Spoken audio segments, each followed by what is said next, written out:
On this episode of Locked On Angels, should Griffin Canning change how he approaches batters on the mound?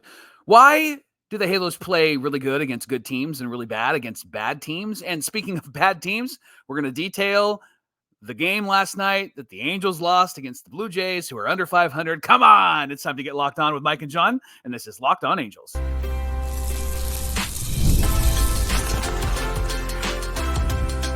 You are Locked On Angels, your daily Los Angeles Angels podcast. Part of the Locked On Podcast Network, your team every day. Yes, it is, and yes, we are. Thanks for making Locked On Angels your first listen of the day. You can find us anywhere you get your podcast, including Apple Podcasts, Spotify, and SiriusXM by searching Locked On Angels.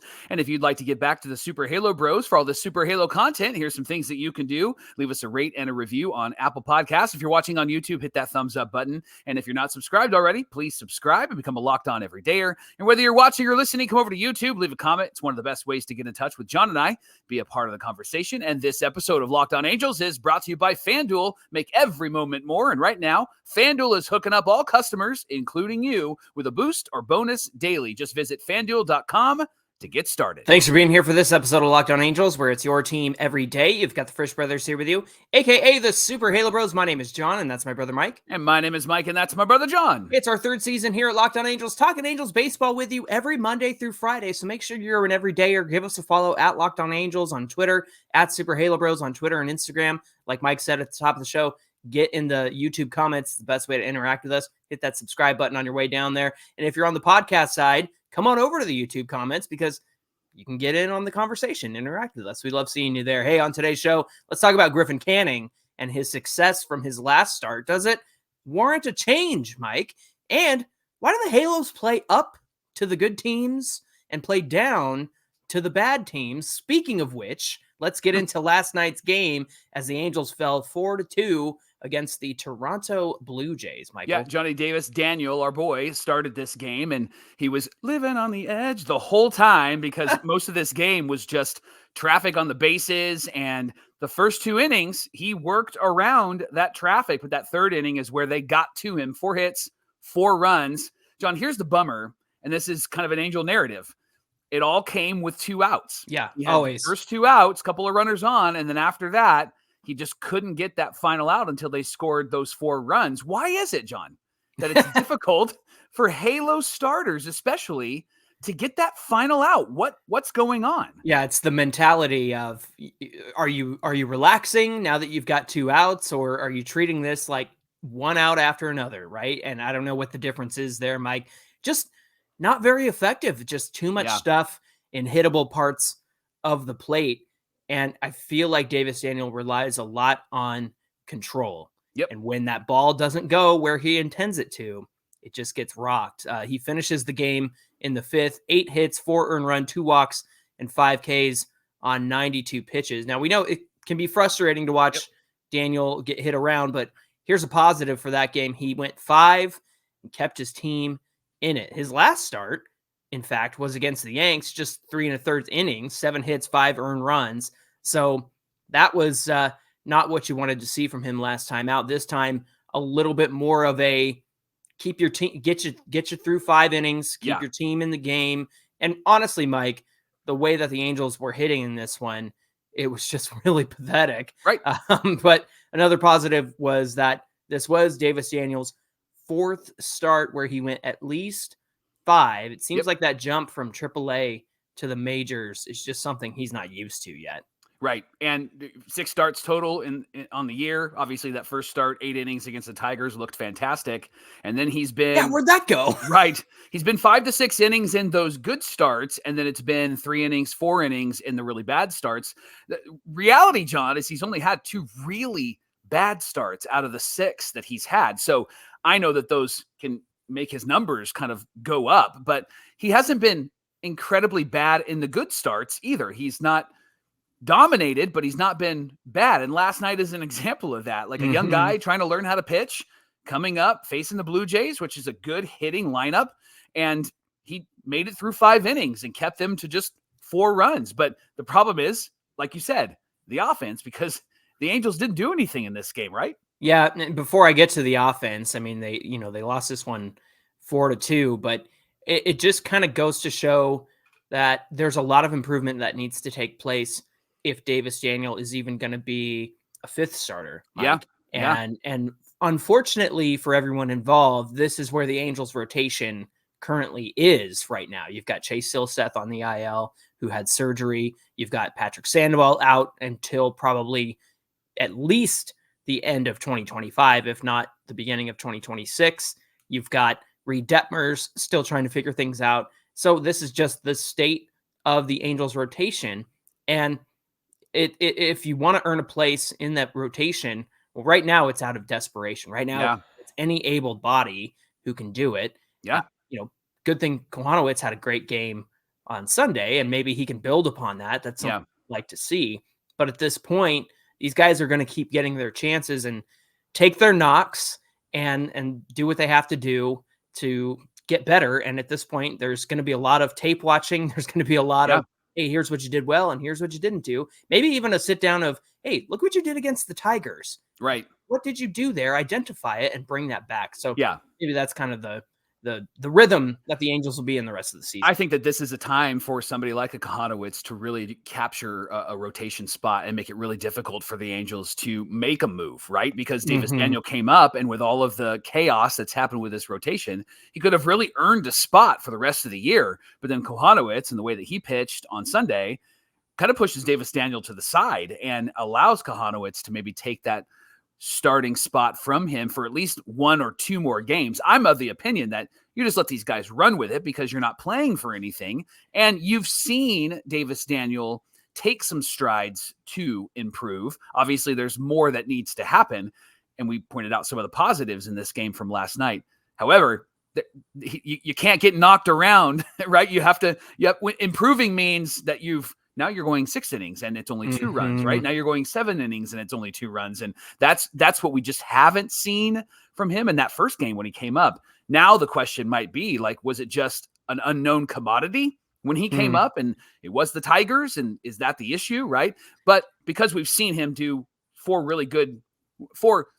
semi-good starts, right? There's something there that he's working on, but it really, I think, does boil down to what you said earlier. It's location, location, location for him. Yeah, man, talking about coming out of nowhere, Bowden Francis for the Blue Jays had not completed 6 innings at this point of his season. And of course, he did that against the Angels. You're welcome. 7 innings, 1 hit, Mike, and it was the Mickey Moniak solo home run. Yep. His 8th of the season. Logan O'Hoppe was removed from this game with right knee soreness. He threw out his 26th base runner in this one, but kind of concerned about that knee, and it feels like maybe could that be the issue happening at the plate? I don't know how much, it was his right knee. So I'm thinking about it. I guess that's his. It's not really his. I guess it is his. It'd plant. be his balance, his plant. His back knee, I was in my head. I was doing it lefty, and I was like, no, I'm a lefty. Yeah, I was just used to that. Look, the only offense came on the 2 home runs that were hit in this one. It was kind of ridiculous. Jo Adell started the top of the 9th with a home run of his own, and this was right after. Or I should say the bottom of the 9th, he started with a home run of his own. This is right after he stole a home run, which is something Mickey Moniak tried to do as well. It just didn't get there. 7 defensive runs saved in right field this year. Mike, when a ball goes out to Jo Adell, do you hold your breath anymore? Nope. No. I mean, I don't even blink anymore. I don't even worry about it anymore. He looks smooth and confident. He looks like a Jo Adell that we've anticipated he would be. And John, it doesn't look like he's thinking and going, oh my gosh, oh my gosh, oh my gosh, oh my gosh, oh my gosh. He looks like he's going, I got this. I know where I'm going, right? And he jumped up, got the ball, took a home run away, kind of got rattled. It looked like he was shaking his head a bit and then threw the ball in. But I mean, the guy has really improved his defense this year. And so high five to him. And his offense is coming along, John, because he did hit his 18th home run in the bottom of the 9th. Leading the team. It was kind of a rally starter for him. He got the home run and stole it, and then he hit the home run to get the Angels on the board, at least their second run, but then the Angels offense just couldn't do anything last night. They only had 2 hits, and like you said, they were only those 2 home runs, and that was it. Just no through line, just no frenetic hitting, no walks from Francis in this one. Yeah, so, a lot of first pitch swings. I know that there's that jumping on the first pitch, and there's some excitement that comes with that. There's also some effectiveness that comes from that, some success. But it seemed like after the first couple of innings, it wasn't working. And so you had to adjust. And that's the thing that I think the Angels still need to work on, especially this young team. They've done it a couple of times. I remember an episode where we talked about how they did adjust after the third or fourth inning, or even later in the innings. I think it might have been against Seattle, but they just didn't adjust in this game. They kept that same approach all the way through until the ninth inning, and it just wasn't working for them. Just keep doing it until it works, right? Square peg, round hole. Exactly. Yeah. Thanks for making Locked On Angels your first listen of the day. The Angels are back at it against the Blue Jays tonight at the Big A, 6:38 Pacific time. Catch every pitch of the Angels hometown broadcast on SiriusXM with the SXM app. All you got to do is search Angels coming up on Locked On Angels. Why do the Halos play up to good teams and take 2 out of 3 from the Mets and the Yankees, but then lose 2 of 3 to the Nationals or get swept by the A's? Mike actually has some really good reasons that we're going to share, and we'll get into all of that coming right up. Today's episode of Locked On Angels is brought to you by Ibata. It's a free app that gives you the most cash back every time you shop on hundreds of items, from groceries to beauty supplies and so much more. The average Ibata user, Johnny, earns up to $256 per year. Like, you can use that money for a lot of things. Get some gas, do a shopping trip, buy a flight maybe that you've been eyeing, perhaps go to a game that you want to go to, or maybe a fancy dinner. How about you? How about a brother fancy dinner? Where are you taking me on your Ibata money? Let's go. I'm ready for that. Other apps, they just give you points that don't add up to much. With Ibata, all you do is just upload your receipt and you get real cash right into your bank account, PayPal, or you can even have gift cards if you want. John, how about PF Chang's? I like PF Chang's. That's good. Join over 50 million savers and earn cash back every time you shop from 2,700 brands and retailers. And right now, Ibata is offering our listeners $5 just for using the app. You enter the promo code LOCKEDONMLB when you register. Of course, it's in the App Store and Google Play Store. Again, download the Ibata app. Use our promo code LOCKEDONMLB, IBOTTA, because sometimes we need some help with spelling Ibata in the Google Play Store or App Store. And use our promo code LOCKEDONMLB. And today's show is brought to you by our friends at FanDuel. The best way to stay engaged with sports this summer is FanDuel. Now that the Olympics are over, got to get back into our regular sports, and FanDuel is going to help you do it. Just open the app, dream up any bets at any time that you're in the mood, and all summer long, FanDuel is going to hook up all customers with a boost or a bonus every single day. There's something for everyone every day, all summer long. So head on over to FanDuel.com, start making the most out of your summer, find out what kind of boost or bonus they have waiting for you. FanDuel is the official sports betting partner of Major League Baseball. This is the Locked On Podcast Network, and you're listening to Locked On Angels, where it's your team every day. Now, you got a second listen coming up. We encourage you to check out Locked On MLB. You can prepare for the dog days of summer and the fall classic with our friend Sully, who's got every single game covered on Locked On MLB. It's available on YouTube or wherever you get your podcasts, and it's a part of the Locked On Podcast Network, where it's your team every day. And the Angels are playing the Blue Jays again tonight at 6:38. It's Gossman and Fulmer on the mound, and you can catch every pitch of the Angels' hometown broadcast with SiriusXM on the SXM app. All you got to do is search Angels. Stop me if you've heard this before, but we've had this conversation many times. The Angels seem to follow a trend over the last few years. They play up to the really good teams, and they have these competitive games where they just look really good against teams like the Yankees, playoff-bound teams. Yeah, in the rain, playing like they've never played before. Yeah. And then they'll look terrible against bad teams, Mike. So you've got some numbers here. You've got some stats and some good points here. Why don't you take us through some of these? Yeah, so currently, entering last night's game, the Angels are 33-44 against teams over 500, 9-22 against teams under 500. And since July 2nd, the Halos are 10-2 against teams over 500, and they are 6-17 against teams under 500 since July 2nd. So why is that happening? Here's what's interesting, John. The stats kind of tell the story. There probably is some mental stuff that goes on. There's probably some emotional stuff that goes on. There's probably some baseball maturity that needs to Oh, happen. stop making excuses. I can already hear the comments. Yes. But I just looked at the stats. Yeah. And I wanted to see what the stats would tell us. So Sure. I found a couple of things that I thought were really interesting. So I'd love to get your thoughts. First thing that I found is that the starting pitching for the Halos against teams under 500 are giving up early runs. In half of those 17 losses, more than half of those 17 losses, the Halos gave up 1 run or multiple runs in the first, the second, or the third inning.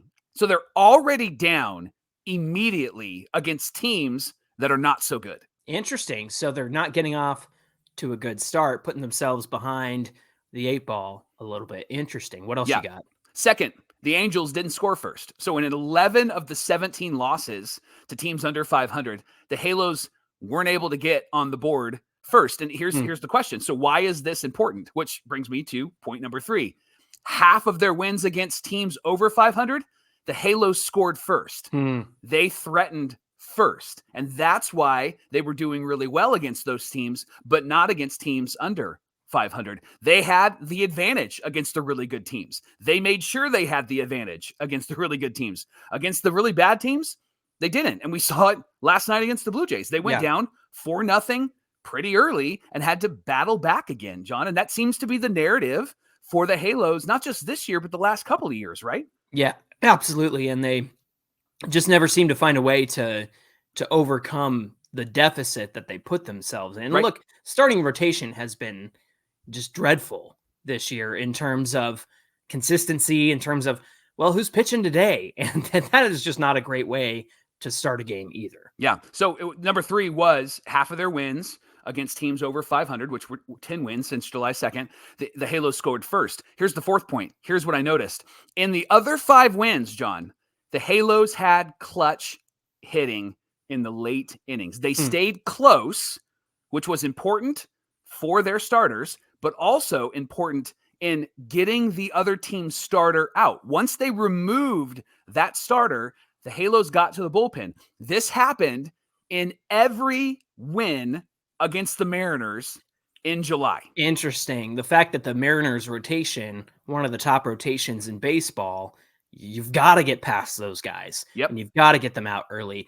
To me, before I jump to conclusions here, to me, that's working good counts and making those starters spend a lot of their pitches. And so that might be a whole other element to this story is what kind of at-bats are you having against these teams? And maybe there's a mentality of, hey, the Mariners have a really good rotation. And then you have, oh, well, Bowden Francis, we don't really know him very well. Maybe we can get to him early. Yeah. And you've got to adjust that game plan, like you were saying in segment 1. And it doesn't seem like the Angels were able to do that last night. But going into a team or going to face a team like the Mariners, you know their rotation is good. And so you are going to have to work counts and make those guys throw a ton of pitches so that you can get past them. I wonder if that's something to do with it as well. Yeah. Fifth thing that I noticed, John, is that the Halos didn't blow a lead against the team over 500. Their bullpen kept them in the game, kept it tied, or held the lead. Now, that didn't happen against the Nationals, right? Right. They're under 500. That didn't happen with them at all. The 2 wins that the Nationals had were walk-offs against the Halos bullpen. Well, and it doesn't help. We had a Locked On Everydayer in the comments. Gregory Antonio say, you guys missed Luis Garcia and Carlos Estevez yet? And it was like, it's a very good point. However, I'm very glad that we made those trades because those guys are going to be gone. But that's the sacrifice you make is your reliable guys that you count on. Estevez more than Garcia aren't here to hold those leads against the Nationals like they did. Yeah, and that actually is a conversation we're going to have tomorrow, so stay tuned for that. John, here's the keys to Halos victories that I noticed over the last month and a half since July. They score first, they keep the opposition off the board early, they have key hits in key situations. That's what they did against teams over 500, and that's what they're not doing against teams under 500. Here's what's really remarkable, and I would love your thoughts on this. The Halos have actually been pretty good. Entering last night, the last 60 games, they were 32-28. So if they just got one more victory against those teams that are under 500 in the last month, that record jumps to 38-22. Mm-hmm. They have a 6-win increase in the last 60 games. 6 total wins puts their overall record entering last night at 58-60, which would put them entering last night 4.5 games behind in the AOS. Johnny, Wow. what would the narrative be if the Angels were 4.5 games out and just 2 games under 500 right now? What would the narrative be? What would the narrative be? It would be, why didn't we trade for Corbin Burns? Why didn't we make this? You miss Esty and Garcia? Yeah, we really would have missed Esty and Garcia at this point. But yeah, if that were true, Mike, and they were able to get to 58-60 before last night and have that kind of record, I mean, the West has been so weird that it really could have been anyone's ball game. Yeah. And so the Angels would definitely have been part of that conversation because teams are going up, teams are going down. It's a strange division right now. I think that the fact that these guys have been able to hang in there at 500, and if they had just won a few more series and been 38-22, it goes to show that there's something to this team. But you go back and you look at the problems that kind of come out of the keys to Halo victories.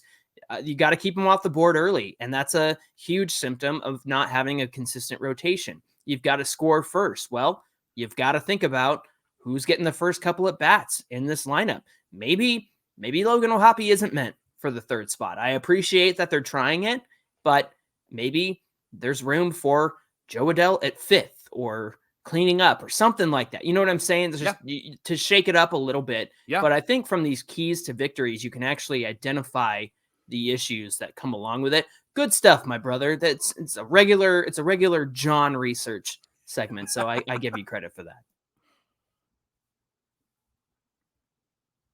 Today's show is brought to you by our friends at Supply House. You can order supplies from the website that's made for skilled trades. Find thousands of parts from hundreds of brands in just a couple of clicks at supplyhouse.com. They're going to give you 24/7 access to a huge selection of plumbing, HVAC, and electrical supplies. Plus, you get fast delivery anywhere in the U.S. And if you need help with an order, they have real people that you can connect with in real time. And there's perks for plumbers and technicians and contractors that you can actually join their Trade Master program. You get free shipping and serious discounts on every single order. Over 100,000 pros already trust the Trade Master program to deliver results, and you could be a part of that by just going to supplyhouse.com/TM, and you can save time and money when you order online at supplyhouse.com. Order plumbing, HVAC, and electrical supplies at supplyhouse.com. Real people, real service.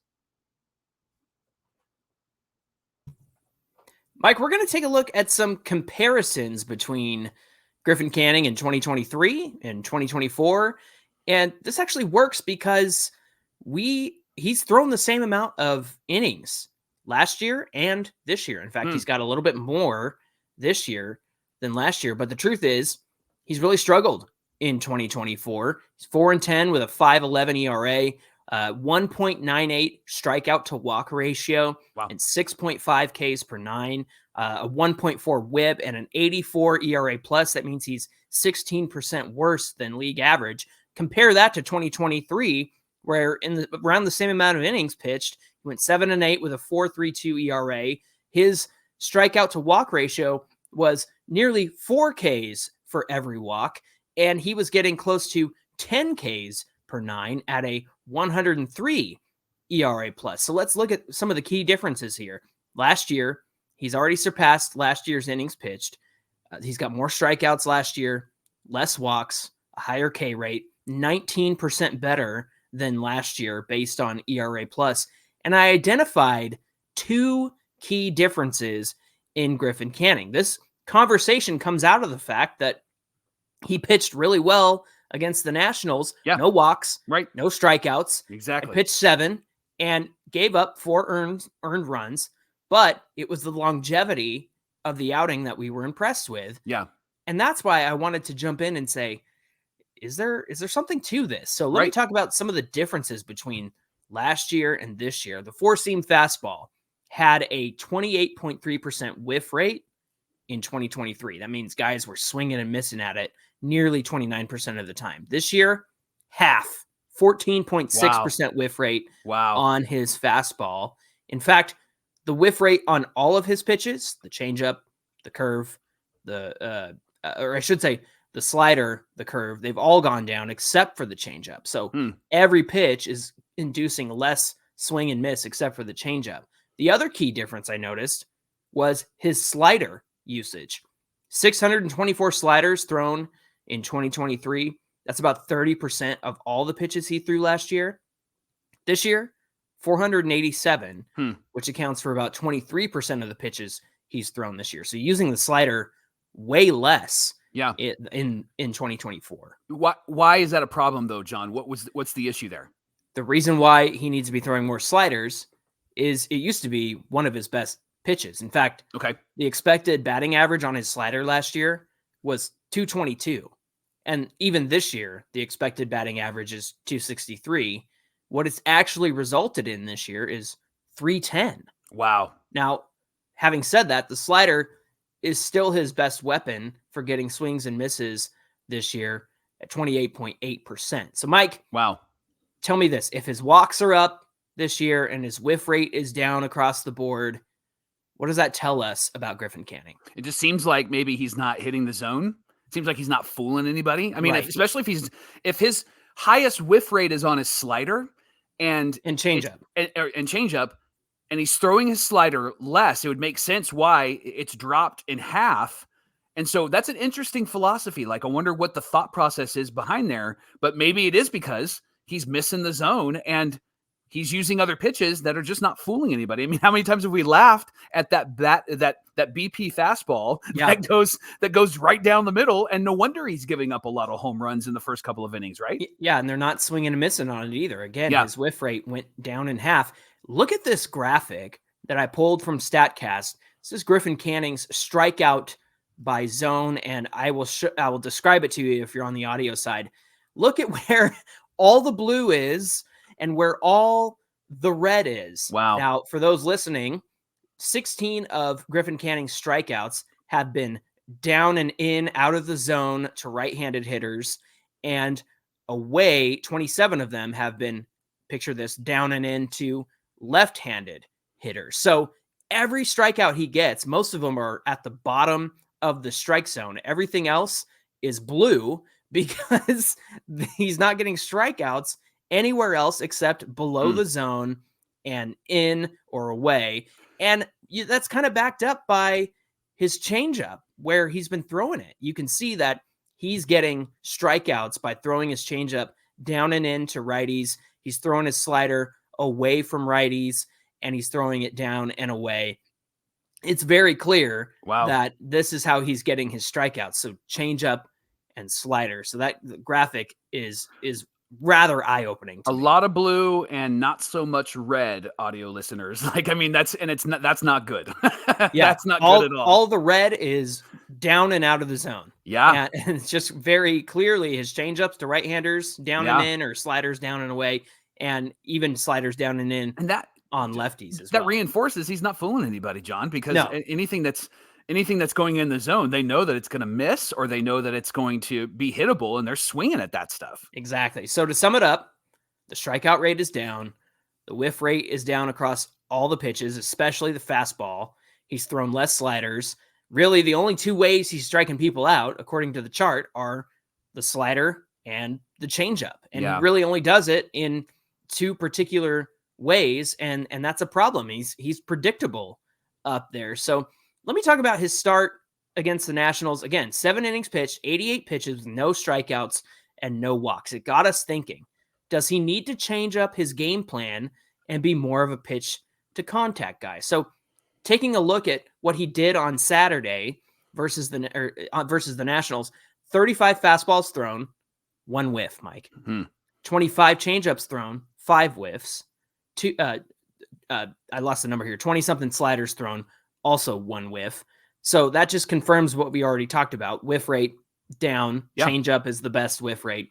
But get this, he had 9 ground ball outs. Now there were some double plays in those ground balls and 7 fly outs or a pop out. How did he manage to do this? He had fastballs in on the hands to lefties. He threw the slider away to righties. He threw the changeup away, and he had sliders in on the hands to lefties. He had changeups in on the hands to both handedness guys, fastballs above the zone slightly to get guys to swing at it and pop up. And so they hit it straight up in the air. And then he also threw a curveball in on the hand to lefties. So if you notice a trend in what I just described, he's landing his pitches on the left side or the right side of the strike zone. He's going away from the hitter, or he's putting the ball right under their hands so they get jammed. Yeah. And he got hitters to chase the fastball up and pop up. So this is how the Nationals scored 4 off of Canning, even though he was having these good results with pitching to contact. He missed his spots. Yeah. He gave up a home run to James Wood, which was a slider, because Wood is a lefty. That slider was coming in towards him, but it just floated out over the plate. Didn't go in on his hands enough. Juan Yepez got a single off of a fastball. The fastball wasn't above the zone. It was kind of the top of the zone. He had also gotten guys to pop out by throwing that fastball at the top of the zone. Then there was another James Wood huge hit. It was a double, and it was a changeup that just kind of hung over the middle of the zone. So if Canning is going to be somebody who strikes out people less and pitches more to contact, and again, he's not been an effective strikeout pitcher. He's really only got 2 ways of doing that. And like I mentioned, this chart here, everything at the bottom of the zone falls out of the zone, so guys are not going to be chasing as much because they obviously know the game plan. If he's not going to be a strikeout guy and more of a pitch to contact guy, he's got a few things he's got to do. He's got to master his control where he's putting those pitches. He's got to put the pitches on the edge of the zone, depending on who he's facing, a lefty or a righty. He's got to stop throwing fastballs to righties because he's a right-handed pitcher, and that horizontal movement just drifts right over the plate to right-handed hitters, and that's why I think he's getting crushed. And the fastball actually runs in on lefties. And again, he's got to put the ball under their hands, whether it's the slider or the changeup, and depending if it's a left-handed hitter or a right-handed hitter, these are the changes that he could make to induce more pitch to contact stuff. So, Mike, should he make these changes? Can he make these changes? What do you say? I don't think you want to lose the swing and miss element in Griffin Canning. Sure. I think that you need to figure out where that went. And it sounds like it just is a matter of him throwing his good pitch more often, right? Mm-hmm. But if he does make the adjustment, all of the things that you said were spot on. What's interesting, John, is that you could just copy and paste Davis Daniel and make that the conversation, because for Daniel, it sounds like Griffin Canning is pitching like Davis Daniel right now. And what he did against the Nationals is, I think, what Davis Daniel did against the Tigers. He hit his spots. He located well. It was in under the hands. But it feels like you're going to have to be extra perfect because you're not going to get extra help. It's a tough with task. Any swing and misses, right? Yeah. And again, it doesn't take away from the fact that he can still get guys to chase the changeup out of the zone or chase the slider out of the zone. But the problem is his stuff just isn't good in the zone. He's not inducing any swing and miss. Yeah. And so if you really want to fool guys, throw that slider, start it right in the middle of the zone, and then it runs into the lefty and goes under their hands. So it looks appetizing, and then they swing at it and they don't hit it. I think that's what he's got to do if he wants to rely on his stuff. But again, he's got to spot it well. And he certainly did that for the most part against the Nationals on Saturday, other than those few misses. But again, this is kind of a tall task if he were to make the change from being a strikeout guy to a pitch to contact guy. Thanks for making Locked On Angels your first listen of the day. Remember, you can make your second listen Locked On MLB. It's a great podcast with our friends Soli, and it's a part of the Locked On Podcast Network, where it's your team every day. Hey, give us a follow on Twitter at Locked On Angels and at Super Halo Bros on Twitter and Instagram. Whether you're watching or listening, come on over to today's show, get in the comments section, and if you were on the audio side, you want to see a visual of that graph, come check out the episode. We'll have it there for you. Hey, Mike, what do we have on deck for Wednesday's show? You mentioned the question that was asked in the comments from yesterday's show. Hey, do you miss Estevez and Garcia? Well, tomorrow we're going to give you an answer, and we're going to tell you why you should feel like we feel. That's tomorrow on Locked On Angels. All right, you got to tell me how to feel because I don't know how to feel. I'm just kidding. All right, friends, thanks for being here with us. Until tomorrow's show, my name is John, and that's my brother Mike. And my name is Mike, and that's my brother John. All right, friends, take care, and we'll see you back here on Wednesday. Are you wearing a sweater vest? No, it's just a very complicated pattern shirt. I love complicated patterns. I was going to say, it's way too hot for